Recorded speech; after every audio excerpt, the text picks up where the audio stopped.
Welcome to our channel where we explore the reality of daily living during the Great Depression by delving into the pages of history. We'll take you on a historical tour in this movie as we examine the hardships, obstacles, and resiliency that people and families faced during one of the most trying times in contemporary history. Everyday life during the Depression, the American social and political structures, as well as the way that individuals perceive themselves and their place in the nation and the globe, were all altered by the Great Depression. Everyone felt challenged and transformed by the experience, even if no two persons understood the Depression in the same way. 3 years after the original crisis in 1932, about 30 million Americans had lost their job or the family breadwinner had left the country. This encompassed almost 25% of the populace of Washington state. Many, if not most, of the fortunate people who were able to find steady employment took wage cutbacks or worked fewer hours. Even though there had been catastrophic economic depression in the past, the crisis of the 1930s affected people from both the middle class and the working class and affected both urban and rural areas. Still, the suffering was not felt by everyone equally. In fact, several firms prospered throughout the difficult years of 1931 and 1932, and the majority of households were spared from destitution or job loss.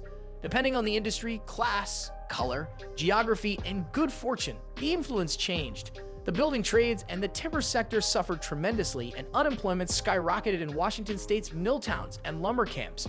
While workers in other types of industries frequently lost their employment, high-skilled workers were less likely to suffer injuries.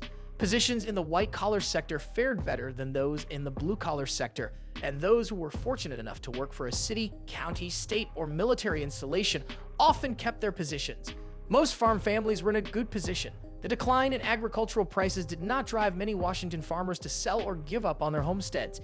In fact, during these terrible times, the number of farmers increased as many who had moved back to live with family after leaving farmsteads for city employment years earlier. Particularly heavily damaged were the little communities of color in Washington. Employment discrimination increased twofold in positions that white people had historically avoided, such as agricultural work and domestic service, were lost to Asian and African American workers.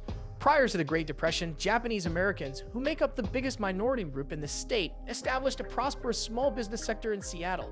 Many of those residential hotels and eateries were having trouble filling orders these days. Some families were inspired to relocate by the turmoil. During the 1930s, the number of Japanese Americans in Seattle decreased. Some went to Japan, while others moved to rural regions.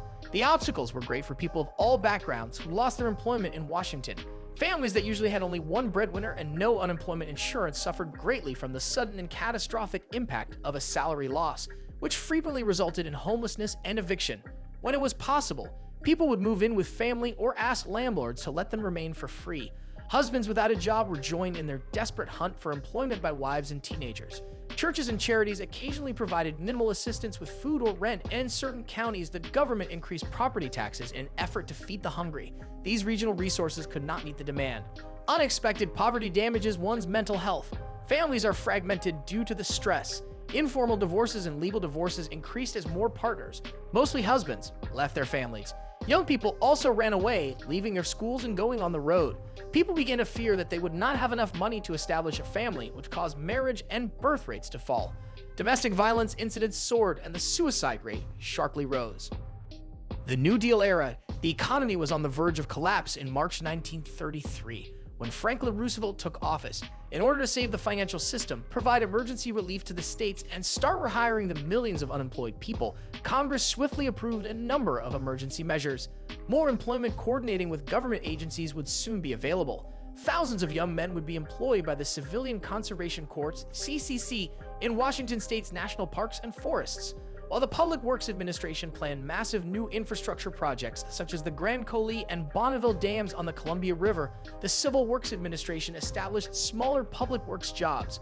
A large number of employment and building initiatives were combined under the Works Progress Administration, WPA, in 1935. The state's economy recovered dramatically, quicker than many other states with federal assistance. Our greatest indicator of economic activity, income payments in Washington, have recovered to 93% of 1929 levels by 1937. The percentage was 88% nationwide. The resurgence was mostly fueled by jobs in the region's principal industry, forest products. Although earnings remained substantially below average, there were nearly as many workers in the forests, sawmills, paper mills, furniture, and wood goods manufacturers in 1937 as there were in 1929. The economy had recovered in other areas, albeit not as sharply. New concerns / new possibilities. Following 1933, the New Deal's expansion resulted in increased government intervention in citizens' everyday lives through employment assistance and the creation of new social insurance programs. There was also a shift in the political atmosphere. A fresh perspective on the power of common people and the distinctions between race and gender groups was made possible by a wave of labor strikes and unionization. In an attempt to find new means of social, political, and economic organization in the wake of the crisis, some people looked to radical and occasionally conservative movements. Discriminated against based on race or religion, ethnic groups looked for other means of surviving on the economic and social fronts, particularly in Seattle, where it was focused on the African American and Filipino American populations and given expression in the Northwest Enterprise and Philippine American Chronicle. A new sort of civil rights movement emerged. A significant part of the 1930s civil rights movement was played by Jewish organizations and activists, the Communist Party, and certain left-wing unions. Utah approved the 21st Amendment to the Constitution late in 1933, abolishing prohibition. The legalization of alcohol sales and use, together with the reopening of bars and nightclubs, drastically altered the patterns of daily life by bringing alcohol out of the closet and increasing its accessibility, affordability, and safety. It was but one of the significant shifts in culture that occurred during the Great Depression. While the repeal of prohibition altered the perception of leisure, family ties at most personal level adjusted to the Depression's new job and unemployment conditions.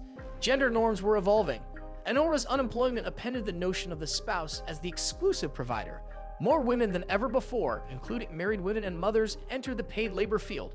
Furthermore, a few women revised their conceptions of their place in society, the country, and the globe. This includes University of Washington female students. The mythologization of crime was mostly marketing speak.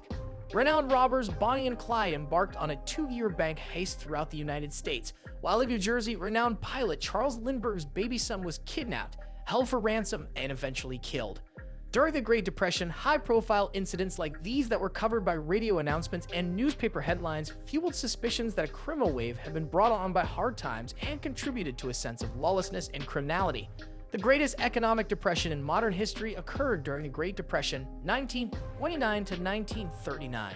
Known as the Roaring Twenties, the decade before was a period of comparatively good fortune for many working-class and middle-class families. A consumer society emerged and greater leisure time was made possible by new inventions brought about by the economic boom. However, the post-boom economic downturn had a significant impact on American families' day-to-day lives, both in significant and little ways. Press the subscribe button and be sure to watch our next film, which will explore additional historical chapters.